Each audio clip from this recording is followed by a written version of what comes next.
ನೋಡಿ, America Iran ನಡುವೆ ನಡೀತಾ ಇರುವಂತಹ ಯುದ್ಧದಿಂದಾಗಿ ಈಗ ಒಂದು ಸಂಧಾನಕ್ಕೆ ಬರಬೇಕು, ಇಲ್ಲ ಅಂದ್ರೆ ಇದೇ ರೀತಿ ಯುದ್ಧ ಮುಂದುವರಿತಾ ಇದ್ರೆ ಬರೀ ಇರಾನ್ ಮತ್ತೆ ಅಮೆರಿಕ ಇಸ್ರೇಲ್ಗೆ ಮಾತ್ರ ಜೊತೆಗೆ ಅಲ್ಲಿ ಸಪೋರ್ಟ್ ಬಂದಂತಹ ಲೆಬನಾನ್, ಟೆಹರಾನ್ ಇವಕ್ಕೆ ಮಾತ್ರ ತೊಂದರೆ ಆಗೋದಲ್ಲ, ನೆರೆಹೊರೆ ಇರುವಂತಹ ರಾಷ್ಟ್ರಗಳು ಕೂಡ ತೊಂದರೆ ಆಗುತ್ತೆ. ಹಾಗಾಗಿ ಸಂಧಾನ ವಿಫಲದ ಬಗ್ಗೆ ಈಗ ಇರಾನ್ ಮೊದಲ ಪ್ರತಿಕ್ರಿಯೆಯನ್ನು ಕೊಟ್ಟಿರೋದು.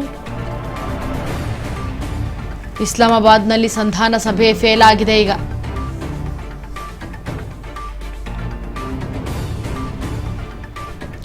ಇರಾನ್ ಷರತ್ತುಗಳನ್ನು ಒಪ್ಪಲಿಲ್ಲ, ಟ್ರಂಪ್ ನಿಯೋಗ. ಮಧ್ಯಪ್ರಾಚ್ಯದಲ್ಲಿ ಮತ್ತೆ ಯುದ್ಧ ಶುರುವಾಗುತ್ತಾ ಹಾಗಿದ್ರೆ ಅನ್ನೋ ಪ್ರಶ್ನೆ ಮೂಡ್ತಾ ಇದೆ. ಕದನ ವಿರಾಮಕ್ಕೆ ಫುಲ್ ಸ್ಟಾಪ್ ಬೀಳಲ್ವಾ ಹಾಗಿದ್ರೆ? ಇಸ್ಲಾಮಾಬಾದ್ನಲ್ಲಿ ಸಂಧಾನ ಸಭೆ ಫೇಲ್ ಆಗಿದೆ. ಈಗ ಹೊಸ ಕಂಡೀಷನ್ಸ್ಗೆ ಒಪ್ತಾ ಇಲ್ಲ ಅಮೆರಿಕ. ಇರಾನ್ ಷರತ್ತುಗಳನ್ನು ಒಪ್ಪಲಿಲ್ಲ, ಟ್ರಂಪ್ ನಿಯೋಗ. ಮಧ್ಯಪ್ರಾಚ್ಯದಲ್ಲಿ ಮತ್ತೆ ಯುದ್ಧ ಶುರುವಾಗುತ್ತಾ ಹಾಗಿದ್ರೆ ಅನ್ನೋ ಪ್ರಶ್ನೆಗಳು ಮೂಡ್ತಾ ಇದೆ.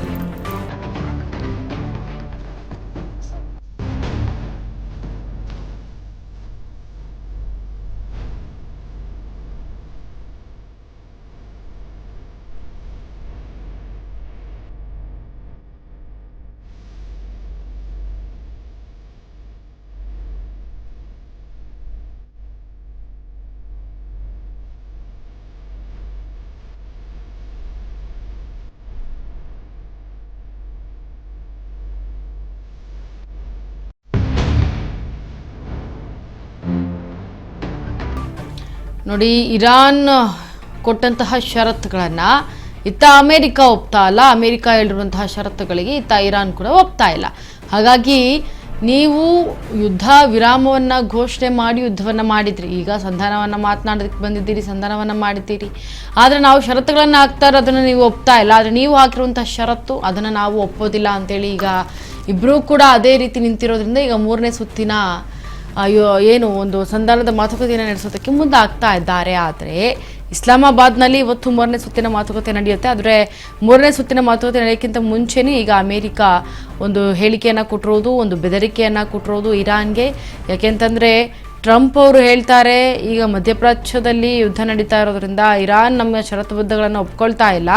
ಒಂದು ವೇಳೆ ಹರ್ಮುಜ್ ಜಲಸಂಧಿಯನ್ನು ಏನಾದರೂ ಮುಕ್ತಗೊಳಿಸಲಿಲ್ಲ ಅಂತಂದರೆ ನಾವು ಇನ್ನೂ ರಣಭೀಕರವಾದಂಥ ಯುದ್ಧವನ್ನು ಮಾಡ್ತೇವೆ, ಹರ್ಮುಜ್ ಜಲಸಂಧಿಯನ್ನೇ ನಾವು ಜಲಸಮಾಧಿಯನ್ನಾಗಿ ಮಾಡ್ತೇವೆ ಅಂತ ಹೇಳ್ತಿದ್ದಾರೆ. ಇನ್ನು ಪಾಕ್ನಲ್ಲಿ ಅಮೆರಿಕ ಜೊತೆ ಮಾತುಕತೆಗಳು ಈಗ ಫೇಲ್ ಆಗಿವೆ. ಪಾಕ್ನಲ್ಲಿ ಮಾತನಾಡಿದಂತಹ ನೇತೃತ್ವದಲ್ಲಿ ಮಾತನಾಡಿದಂತಹ ಅಮೆರಿಕ ಸಂಧಾನದ ಸಭೆ ಫೇಲ್ ಆಗಿದೆ. US ಕೆಲವು ಬೇಡಿಕೆಗಳು ಅಸಮಂಜಸವಾಗಿದೆ ಅಂತ ಹೇಳ್ತಿದ್ದಾರೆ.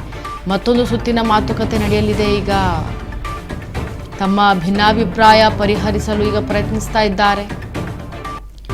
ಸಂಧಾನ ವಿಫಲದ ಬಗ್ಗೆ ಇರಾನ್ ಮೊದಲ ಪ್ರತಿಕ್ರಿಯೆಯನ್ನು ಕೊಡ್ತಾ ಇದೆ. ಪಾಕ್ನಲ್ಲಿ ಅಮೆರಿಕ ಜೊತೆ ಮಾತುಕತೆಗಳು ಕೂಡ ಫೇಲ್ ಆಗಿವೆ.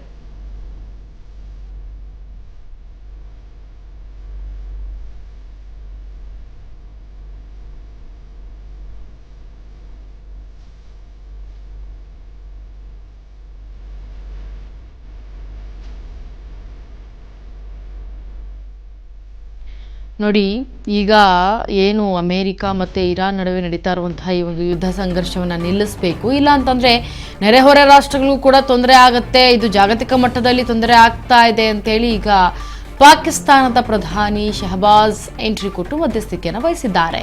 ಆದರೆ ಇತ್ತ ಪಾಕಿಸ್ತಾನದಲ್ಲಿ ಇರುವಂತಹ ಇಸ್ಲಾಮಾಬಾದ್ನಲ್ಲಿ ಈಗ ಅಮೆರಿಕ ಮತ್ತು ಇರಾನ್ ನಿಯೋಗವನ್ನು ಕರೆಸಿ ಮಾತುಕತೆ ಆಡ್ತಿದ್ದಾರೆ. ಆದರೆ ಇತ್ತ ಅಮೆರಿಕದ ಉಪಾಧ್ಯಕ್ಷರು ಎಂಟ್ರಿ ಕೊಟ್ಟಿದ್ದಾರೆ, ಇತ್ತ ಇರಾನ್ನ ನಿಯೋಗ ಕೂಡ ಇದೆ. ಆದರೆ ಇಬ್ಬರೂ ಕೂಡ ಈ ಒಂದು ಷರತ್ತು ಮೇಲೆ ಷರತ್ತನ್ನು ಹಾಕ್ತಾ ಇದ್ದಾರೆ. ಆದರೆ ಯಾವ ಷರತ್ತಕ್ಕೂ ಕೂಡ ಯಾರೂ ಕೂಡ ಮಣಿತಾ ಇಲ್ಲ. ಹಾಗಾಗಿ ಸಂಧಾನದ ಸಭೆ ಕಂಪ್ಲೀಟ್ ಆಗಿ ವಿಫಲವಾಗಿದೆ.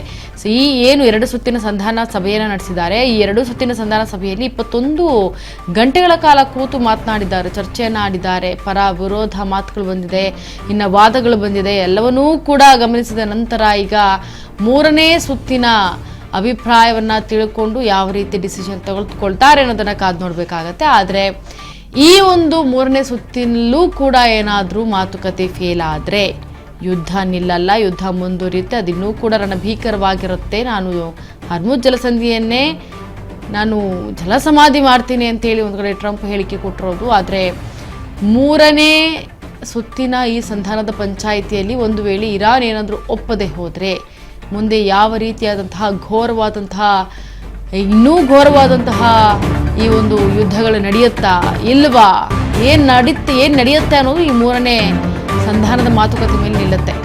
ಅಮೆರಿಕ ಜೊತೆ ಮತ್ತೆ ಚರ್ಚೆ ಇಲ್ಲ ಅಂತ ಹೇಳ್ತಿದೆ ಇರಾನ್. ಮುಂದಿನ ಹಂತದಲ್ಲಿ ಯಾವುದೇ ಚರ್ಚೆ ನಡೆಸುವಂತಹ ಉದ್ದೇಶ ನಮಗಿಲ್ಲ, ಅಮೆರಿಕ ಜೊತೆ ಯಾವುದೇ ಚರ್ಚೆ ನಡೆಸಲ್ಲ ನಾವು ಅಂತ ಹೇಳ್ತಾ ಇದೆ ಇರಾನ್. ಯುದ್ಧದಿಂದ ಆಗಿರುವಂತಹ ನಷ್ಟ ಪರಿಹಾರವನ್ನು ನೀಡಬೇಕು.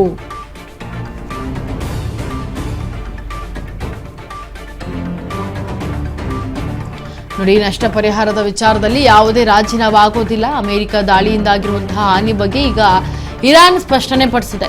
ಪಾಕಿಸ್ತಾನದಲ್ಲಿ ಅಮೆರಿಕ ಇರಾನ್ ಸಂಧಾನದ ಮಾತುಕತೆ ಈಗ ವಿಫಲವಾಗಿದೆ 2 ಸುತ್ತಿನಲ್ಲಿ. ಹಾಗಾಗಿ ಈಗ 3ನೇ ಸುತ್ತಿನ ಮಾತುಕತೆಗೆ ಈಗ ಇರಾನ್ ನಾವು ಬರೋದಿಲ್ಲ, ನಮ್ಗೆ ಇದರ ಅವಶ್ಯಕತೆ ಇನ್ನಿಲ್ಲ ಅಂತ ಹೇಳ್ತಾ ಇದೆ. ಯಾಕೆ ಅಂತಂದ್ರೆ ಇರಾನ್ ಈಗ ಷರತ್ತುಗಳನ್ನು ಏನು ಹಾಕಿತ್ತು, ಅಮೆರಿಕ ಮಾಡಿರುವಂತಹ ಈ ಯುದ್ಧದಲ್ಲಿ ನಮ್ಮ ರಾಷ್ಟ್ರದಲ್ಲಿ ಹಲವಾರು ಸ್ಥಿತಿಗಳಾಗಿರಬಹುದು, ಎಲ್ಲವೂ ಕೂಡ ಅನ್ಕಂಟ್ರೋಲ್ ಆಗಿದೆ, ಹಾಗೆ ಎಲ್ಲವೂ ಕೂಡ ಧ್ವಂಸವಾಗಿದೆ. ಹಾಗಾಗಿ ಏನೇನು ನಮಗೆ ನಷ್ಟವಾಗಿದೆ ಅದನ್ನು ಅಮೇರಿಕಾವೇ ಭರಿಸಬೇಕು. ಹಾಗಾಗಿ ಮತ್ತು ಲೆಬನಾನ್ ಮೇಲೆ ಏನು ಯುದ್ಧ ನಡೀತಾ ಇದೆ ಅದನ್ನು ನಿಲ್ಲಿಸಬೇಕು. ಈ ಒಂದು ರಾಜ್ಯ ಸಂಧಾನದಲ್ಲಿ ಲೆಬನಾನ್ ಕೂಡ ಬಂದು ನಿಲ್ಲುತ್ತೆ ನಮ್ಮ ಜೊತೆಯಾಗಿ ಅಂತೆಲ್ಲ ಹೇಳಿತ್ತು. ಆದರೆ ಈ ಷರತ್ತುಗಳನ್ನು ಒಪ್ಪಿರಲಿಲ್ಲ ಟ್ರಂಪ್. ಹಾಗಾಗಿ ಈ ಒಂದು ಚರ್ಚೆ ನಡೆದರೂ ಕೂಡ ಮುಂದಿನ ಹಂತದಲ್ಲಿ ನಾವು ಯಾವುದೇ ಚರ್ಚೆ ನಡೆಸುವಂಥ ಉದ್ದೇಶ ನಮಗಿಲ್ಲ. ಹಾಗಾಗಿ ಅಮೆರಿಕ ಜೊತೆ ನಾವು ಯಾವುದೇ ಚರ್ಚೆಯನ್ನು ನಡೆಸಲ್ಲ ಅಂತ ಈಗ ಇರಾನ್ ಖಡಾಖಂಡಿತವಾಗಿ ಹೇಳೋ ರೀತಿ ಕಾಣಿಸ್ತಾ ಇದೆ. ಯುದ್ಧದಿಂದ ಆಗಿರುವಂಥ ನಷ್ಟ ಪರಿಹಾರವನ್ನು ನಮಗೆ ಫಸ್ಟ್ ಅವ್ರು ಮಾಡಿಕೊಡ್ಲಿ, ಯುದ್ಧ ನಷ್ಟ ಪರಿಹಾರವನ್ನು ಅಮೆರಿಕ ಕಟ್ಕೊಡ್ಬೇಕು ನಮಗೆ. ಅದ್ಯಾವುದಕ್ಕೂ ಅವ್ರು ಒಪ್ಕೊಂಡಿಲ್ಲ ಅಂತಂದ್ಮೇಲೆ ನಾವು ಯಾಕೆ ಯುದ್ಧವನ್ನು ನಿಲ್ಲಿಸಬೇಕು ಅಂತ. ಇನ್ನು ಇಸ್ಲಾಮಾಬಾದ್ನ ಏರ್ಪೋರ್ಟ್ನಿಂದ ತೆರಳಿದಂತಹ ಅಮೆರಿಕ ಉಪಾಧ್ಯಕ್ಷ ಸಂಧಾನ ವಿಫಲ ಆಗಿರುವಂತಹ ಹಿನ್ನೆಲೆಯಲ್ಲಿ ಈಗ ಅಮೆರಿಕಕ್ಕೆ ವಾಪಸ್ ಆಗಿದ್ದಾರೆ ಜೆಡಿ. ಹಾಗೆ ಪಾಕಿಸ್ತಾನದಲ್ಲಿ ಅಮೆರಿಕ ಇರಾನ್ ಸಂಧಾನದ ಮಾತುಕತೆ ವಿಫಲವಾಗಿದೆ. ಇಸ್ಲಾಮಾಬಾದ್ ಏರ್ಪೋರ್ಟ್ನಿಂದ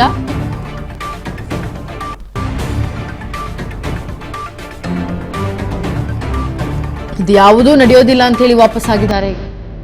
ಇಸ್ಲಾಮಾಬಾದ್ನ ಏರ್ಪೋರ್ಟ್ನಿಂದ ತೆರಳಿದ್ದಾರೆ ಅಮೆರಿಕದ ಉಪಾಧ್ಯಕ್ಷ.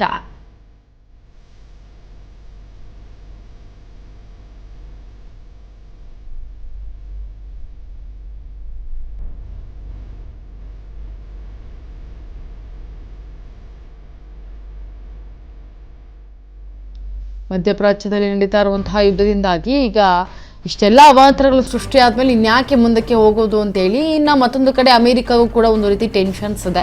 ಅಯ್ಯೋ ನಮಗೆ ಈಗ ಹರ್ಮುಜ್ ಜಲಸಂಧಿ ಏನಾದರೂ ಓಪನ್ ಆಗಲಿಲ್ಲ ಅಂತಂದರೆ ಬಹಳ ನಷ್ಟವನ್ನು ಅನುಭವಿಸ್ತೀವಿ ಅಂತ ಹೇಳಿ ಈಗ ಇದು ಎಲ್ರಿಗೂ ಗೊತ್ತಾಗುವಂತಹದ್ದು ಏನು ಅಂತಂದರೆ ಅಮೆರಿಕ ಈಗ ಆಗ್ತಾ ಇರುವಂತಹ ಈ ಒಂದು ಬೆದರಿಕೆ ಏನಿದೆ ಅದೆಲ್ಲವೂ ಕೂಡ ಅಮೆರಿಕ ತನಗೆ ತಾನು ಒಳಜಂಬದಿಂದ ಆಗ್ತಾ ಇರುವಂಥ ಷರತ್ತುಗಳಾಗಿರ್ಬೋದು ಅಥವಾ ಬೆದರಿಕೆ ಆಗಿರ್ಬೋದು ಅನ್ನೋದು ಸ್ಪಷ್ಟವಾಗಿ ಕಾಣುತ್ತೆ. ಯಾಕಂದರೆ ಅಮೆರಿಕಾಗೆ ಒಂದು ಕಡೆ ಭಯ ಇದೆ, ಇರಾನ್ ಪುಟ್ಟ ರಾಷ್ಟ್ರವಾದರೂ ಈ ರೀತಿಯಾಗಿ ಹರ್ಮುಜ್ ಜಲಸಂಧಿಯನ್ನು ಹಿಡಿದಿಟ್ಟುಕೊಂಡಿದೆ ಅಂತಂದರೆ, ಅದರಲ್ಲೂ ಈಗ ಹರ್ಮುಜ್ ಜಲಸಂಧಿ ಟೋಲ್ ಬಳಿ ಇನ್ನೂ ಶುಲ್ಕವನ್ನು ಹೆಚ್ಚು ಮಾಡುತ್ತೆ ಅಂತಂದರೆ ಅಷ್ಟು ಸುಲಭ ಅಲ್ಲ. ಈಗ ಜಲಸಮಾಧಿ ಮಾಡ್ತೀನಿ, ಹರ್ಮುಜ್ ಜಲಸಂಧಿಯನ್ನು ನಾನು ಜಲಸಮಾಧಿ ಮಾಡ್ತೀನಿ ಅಂತ ಟ್ರಂಪ್ ಹೇಳಿದ್ರು ಕೂಡ ನಾನು ಇನ್ನೂ ಧ್ವಂಸವನ್ನು ಮಾಡ್ತೀನಿ ಅಂತ ಹೇಳಿದ್ರು. ನೋಡಿ, ನೀವು ಇನ್ನೊಂದು ಗಮನಿಸಬೇಕಾಗಿರೋ ವಿಚಾರ ಅಂತಂದರೆ ಇರಾನ್ನ ಸರ್ವೋಚ್ಚ ನಾಯಕ ಅಯತೊಲ್ಲಾ ಅಲಿ ಖಮೇನಿ ಅವ್ರನ್ನ ಕೂಡ ಹತ್ಯೆ ಮಾಡಿದಾಗೂ ಕೂಡ ಇರಾನ್ ಕುಕ್ಕಲಿಲ್ಲ. ನಮ್ಮ ಸರ್ವೋಚ್ಚ ನಾಯಕರನ್ನು ನಾವು ಕಳೆದುಕೊಂಡಿದ್ದೇವೆ, ಆದರೆ ನಾವು ಯಾವುದೇ ಕಾರಣಕ್ಕೂ ನಿಮ್ಮ ಮುಂದೆ ತಲೆಯನ್ನು ಒಡ್ಡೋದಿಲ್ಲ ಅಂತೇಳಿ ಯುದ್ಧವನ್ನು ಮಾಡುತ್ತೆ. ಆದರೆ ಈಗ ಈ ರೀತಿಯಾದಂತಹ ಹರ್ಮುಜ್ ಜಲಸಂಧಿಯ ಬೆದರಿಕೆಯನ್ನು ಕೊಟ್ಬಿಟ್ರೆ ಅದಕ್ಕೆ ನಾವು ಮಣಿತೀವಾ ಅಂತ ಇರಾನ್ ಕೂಡ ಹೇಳ್ತಾ ಇದೆ. ಇದರ ಬಗ್ಗೆ ಹೆಚ್ಚಿನ ಮಾಹಿತಿಯನ್ನು ಕೊಡೋದಕ್ಕೆ ನಮ್ಮ ಪ್ರತಿನಿಧಿ ಶಿವು ಸಂಪರ್ಕಕ್ಕೆ. ಶಿವು, ಈಗ ಅಮೆರಿಕ ಒಂದು ಕಡೆ ಹೇಳ್ತಾ ಇದೆ ನಾವು ಹರ್ಮುಜ್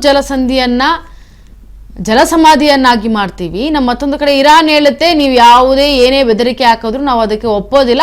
ನೆಕ್ಸ್ಟ್ ಈಗ ಏನು 2 ಸಂಧಾನದ ಮಾತುಕತೆ ನಡೆದಿದೆ 2 ಸುತ್ತು, ಈಗ 3ನೇ ಸುತ್ತಿಗೆ ನಮ್ಗೆ ಅವಶ್ಯಕತೆ ಇಲ್ಲ ಅಂತ ಇರಾನ್ ಹೇಳ್ತಿದೆ. ಯಾವ ಕಾರಣಕ್ಕೆ ಹೇಳ್ತಿದೆ? ಅಮೆರಿಕ ಏನೇನು ಷರತ್ತು ಹಾಕಿತ್ತು?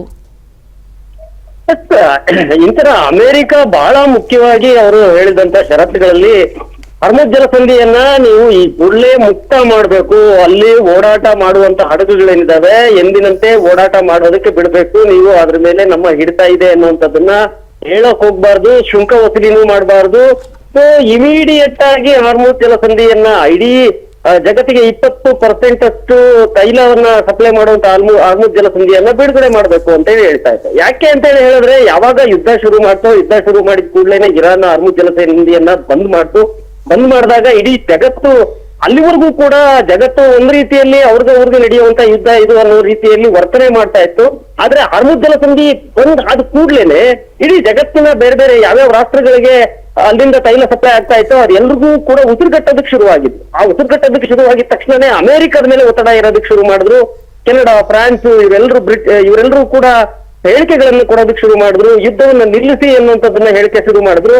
ಆಗ ಒಂದು ರೀತಿಯಲ್ಲಿ ಅಮೆರಿಕಾಗೆ ಬಿಸಿ ತಟ್ಟಿದ್ದಂತ, ಅಂದ್ರೆ ನಿಮ್ಮಿಂದಾಗಿ ಇಡೀ ನಮ್ಮ ದೇಶಗಳ ಆರ್ಥಿಕತೆಗೆ, ನಮ್ಮ ದೇಶದ ತೈಲಕ್ಕೆ ಸಂಕಷ್ಟ ಬರ್ತಾ ಇದೆ ಅನ್ನುವಂಥದ್ದನ್ನ ಹೇಳಿದ್ರು. ಅವರು 1 ವಾರದಲ್ಲಿ ಯುದ್ಧ ಮುಗಿಸ್ಬಿಡ್ತೀವಿ, 1 ವಾರದಲ್ಲಿ ಇರಾನ್ನ ನಾಶ ಮಾಡ್ಬಿಡ್ತೀವಿ ಅಂತ ಏನು ಹುಮ್ಮತನದಿಂದ ಹೋಗಿದ್ರು, ಅದು ಆಗ್ಲಿಲ್ಲ. ಆ ಒಂದು ಸಂದರ್ಭದಲ್ಲಿ ಹಾರ್ಮುಜ್ ಜಲಸಂಧಿ ಇನ್ನ ಹಿಡ್ಕೊಂಡಿದ ತಕ್ಷಣನೇ ಇದಕ್ಕೆ ಬಹಳ ಮುಖ್ಯವಾದಂತ ಒಂದು ಹಿಡಿತ ಬಂದಿದ್ದು ಇರಾನ್ಗೆ ಆಗ್ಲಿಂದಲೂ ಕೂಡ ಬೆದರಿಕೆ ಹಾಕ್ತಾನೆ ಬರ್ತಾ ಇದೆ ಅಮೆರಿಕ. ನಿಮ್ಮನ್ನ ನಾಶ ಮಾಡ್ತೀವಿ, 24 ಗಂಟೆಲಿ ನಾಶ ಮಾಡ್ತೀವಿ, 48 ಗಂಟೆಲಿ ನಾಶ ಮಾಡ್ತೀವಿ, 10 ದಿನ ಸೀಸ್ ಫೈರ್, ಈ ರೀತಿಯಲ್ಲಿ ಏನೇನೋ ಹೇಳಿಕೆಗಳನ್ನ ಕೊಡ್ತಾ ಬರ್ತಾ ಇತ್ತು. ಇದಕ್ಕೆ ಯಾವುದಕ್ಕೂ ಕೂಡ ಜಗದೇ ಇರಾನ್ ತನ್ನದೇ ಆದ ರೀತಿಯಲ್ಲಿ ಪ್ರತ್ಯುತ್ತರವನ್ನು ಕೊಡ್ತಾ ಬಿಗಿಪಟ್ಟನ್ನು ಹಿಡ್ಕೊಂಡು ಬಂದಿದ್ದಂಥದ್ದು. ಹೀಗಾಗಿ ಈ 3 ವಿಚಾರಗಳಲ್ಲಿ ಹಾರ್ಮುಜ್ ಜಲಸಂಧಿಯನ್ನು ಮುಕ್ತಗೊಳಿಸಬೇಕು ಅನ್ನುವಂಥದ್ದು ಅಮೆರಿಕ ಹೇಳ್ತದೆ, ಅಸಂಬದ್ಧ ಅದು. ಯಾಕೆಂತ ಹೇಳಿದ್ರೆ, ಈಗ ನಾವು ಹಾರ್ಮುಜ್ ಜಲಸಂಧಿ ಮೇಲೆ ಹಿಡಿತವನ್ನು ಸಾಧಿಸಿದ್ದೇವೆ, ಅಲ್ಲಿ ಟೋಲನ್ನು ಹಾಕ್ತೇವೆ, ಅದನ್ನು ನೀವು ಒಪ್ಕೋಬೇಕು. ಜೊತೆಗೆ ನೀವು ಆರ್ಥಿಕ ನಿರ್ಬಂಧಗಳನ್ನ ಏನು ಏರಿದಿರಿ ಆ ಎಲ್ಲ ಆರ್ಥಿಕ ನಿರ್ಬಂಧಗಳನ್ನ ತೆಗೆದು ಹಾಕ್ಬೇಕು. ಲೆಬನಾನ್ ಮೇಲೆ ಸೀಸ್ ಫೈರ್ ಅಪ್ಲೈ ಆಗುವಂಗೆ ಮಾಡಬೇಕು. ಇಸ್ರೇಲ್ ಏನು ಈಗ ಯುದ್ಧವನ್ನು ಮಾಡ್ತಾ ಇದೆ ಲೆಬನಾನ್ ಮೇಲೆ, ಅದು ನಿಜಕ್ಕೂ ಕೂಡ ಪೈಶಾಚಿಕ ಕೃತ್ಯ. ಒಂದು ಬಾರಿ ಸೀಸ್ ಫೈರ್ ಅಂತ ಹೇಳಿದ ಕೂಡಲೇ ಈ ಲೆಬನಾನ್ ಕೂಡ ಅದರೊಳಗಡೆ ಸೇರ್ಕೊಳ್ಳುತ್ತೆ ಅಂತ ಇರಾನ್ ಹೇಳಿದ್ರೆ, ಲೆಬನಾನ್ ಅದರೊಳಗಡೆ ಬರೋದಿಲ್ಲ ಅಂತ ಇಸ್ರೇಲ್ ಮತ್ತು ಅಮೆರಿಕ ಹೇಳುತ್ತೆ. ಹಾಗಾಗಿ ಈ ರೀತಿಯ ಒಂದು ಬೇಡಿಕೆಗಳೇನಿದಾವೆ, ಮತ್ತೆ ಅಣ್ವಸ್ತ್ರವನ್ನ ಪುಷ್ಟೀಕರಣ ಮಾಡ್ಕೊಳ್ಳುವಂತಹ ಹಕ್ಕನ್ನ ನಮ್ಗೆ ಬಿಟ್ಕೊಡ್ಬೇಕು, ಮತ್ತೆ ನಾವು ಅದನ್ನ ಹೊಂದಿರ್ತೇವೆ, ಅದನ್ನ ನೀವು ಒಪ್ಕೋಬೇಕು, ವಿಶ್ವಸಂಸ್ಥೆ ಕೂಡ ಒಪ್ಕೋಬೇಕು ಅಂತ ಈ 3 ಕಾರಣಗಳಿಗೆ ಬಿಗಿಪಟ್ಟು ಹಿಡಿದಿರುವಂತದ್ದು. ಈ 3 ಕಾರಣಗಳನ್ನು ಕೂಡ ಅಮೆರಿಕ ತಿರಸ್ಕಾರ ಮಾಡಿದೆ. ಈ 3 ಕಾರಣಗಳಲ್ಲಿ ಏನಾದ್ರೂ ಆಜುಬಾಜು ಆದ್ರೆ, ಅಂದ್ರೆ ಇವರು ಕೆಲವೊಂದು ಅಂಶಗಳನ್ನು ಬಿಟ್ಕೊಟ್ಟು, ಇರಾನ್ ಕೆಲವೊಂದು ಅಂಶಗಳನ್ನು ಬಿಟ್ಕೊಟ್ಟು ಒಪ್ಪಂದ ಆದ್ರೆ, ಇನ್ನು ಉಳಿದಂತೆ 7 ಅಂಶಗಳಿದ್ದಾವೆ, ಅದೆಲ್ಲವಕ್ಕೂ ಕೂಡ ಸಂಧಾನ ಮಾತುಕತೆ ಮಾಡ್ಕೊಳ್ಳೋದು ಸುಲಭ ಆಗುತ್ತೆ ಅನ್ನುವಂಥದ್ದು ಹೇಳಲಾಗ್ತಾ ಇತ್ತು. ಈಗ ಇರಾನು, ನೀವು ಯಾವುದೇ ಬೆದರಿಕೆಗಳಿಗೆ ಹೋಗೋದಿಲ್ಲ, ನಮ್ಗೆ ಚೀನಾ ಮತ್ತೆ ಪಾಕಿಸ್ತಾನ ಕೇಳ್ಕೊಂಡಿದ್ರು, ಅವರು ನಮ್ಮ ಬಳಿ ಶಾಂತಿ ಸಂಧಾನಕ್ಕೆ ನೀವು ಸೀಸ್ ಫೈರ್ ಒಪ್ಕೊಳ್ಳಿ ಅಂತ ಹೇಳಿದ್ರು. ಹಾಗಾಗಿ ನಾವು ಗೌರವ ಕೊಟ್ಟು ಒಪ್ಕೊಂಡಿದ್ವಿ. ಆದ್ರೆ ಈ ರೀತಿ ಮಾತುಕತೆಗಳಲ್ಲಿ ಅವ್ರದ್ದೇ ಒಂದು ದಿಮಾಕಿನ ಭಾಷೆಯಲ್ಲಿ ಅವ್ರದ್ದೇ ನಡಿಬೇಕು ಅನ್ನುವಂತ ರೀತಿಯಲ್ಲಿ ಮಾತಾಡಿದ್ರೆ ನಾವು ನಮ್ಮ ಇರಾನಿನ ಹಕ್ಕನ್ನ ಬಿಟ್ಕೊಡೋದಿಲ್ಲ ಅನ್ನುವಂಥದ್ದನ್ನ ಹೇಳ್ತಾ ಇದೆ. ಇದು ಇದಕ್ಕೂ ಕೂಡ ಇರುವಂತ ಈಗ ಸಂಕಷ್ಟ. ಅಂದ್ರೆ ಈಗ ಏನಾದ್ರೂ ಅಮೆರಿಕ ಇರಾನ್ ಬೇಡಿಕೆಗಳಿಗೆ ಒಪ್ಕೊಂಡ್ಬಿಟ್ರೆ ಅಮೆರಿಕ ಸೋತಂಗಾಗುತ್ತೆ, ಅಮೆರಿಕ ಕೆಳಗ್ ಬಿದ್ದಂಗಾಗುತ್ತೆ, ಜಗತ್ತಿನ ದೊಡ್ಡಣ್ಣನ ಸ್ಥಾನಕ್ಕೆ ಚ್ಯುತಿ ಬರುತ್ತೆ. ಇವೆಲ್ಲವೂ ಕೂಡ ಯೋಚನೆ ಮಾಡ್ತಾ ಇರುವಂತದ್ದು. ಅಮೆರಿಕ ಯುದ್ಧ ಶುರು ಮಾಡ್ಬಿಟ್ಟಿದೆ, ಆದ್ರೆ ಅದನ್ನ ಅಂತ್ಯ ಮಾಡ್ಕೊಳ್ಳೋದು ಹೇಗೆ, ಅದನ್ನ ನನ್ನ ಪರವಾಗಿನೇ ಅಂತ್ಯ ಮಾಡ್ಕೊಳ್ಳೋದು ಹೇಗೆ ಅನ್ನುವಂಥದ್ದು ಒದ್ದಾಡ್ತಾ ಇದೆ. ಇರಾನ್ ಬಿಟ್ಕೊಡ್ತಾ ಇಲ್ಲ, ಎಲ್ಲವನ್ನೂ ಕಳ್ಕೊಂಡಿದ್ದೇವೆ, ಇನ್ನು ಕಳ್ಕೊಳ್ಳೋದಕ್ಕೆ ಏನೂ ಇಲ್ಲ. ಈಗ ನಾವು ಮಂಡಿ ಊರಿ ಏನ್ ಪ್ರಯೋಜನ, ಈಗ ನಾವು ಮಂಡಿ ಊರೋದಿಲ್ಲ, ಅದೇನಾಗುತ್ತೋ ಆಗ್ಲಿ ಅನ್ನೋ ರೀತಿಯಲ್ಲಿ ಇರಾನ್ ಪ್ರತ್ಯುತ್ತರ ಕೊಡ್ತಾ ಇರುವಂತದ್ದು. ಇಂತರ S Shivu, thank you so much ನಿಮ್ಮೆಲ್ಲ ಡೀಟೇಲ್ಸ್ಗಾಗಿ.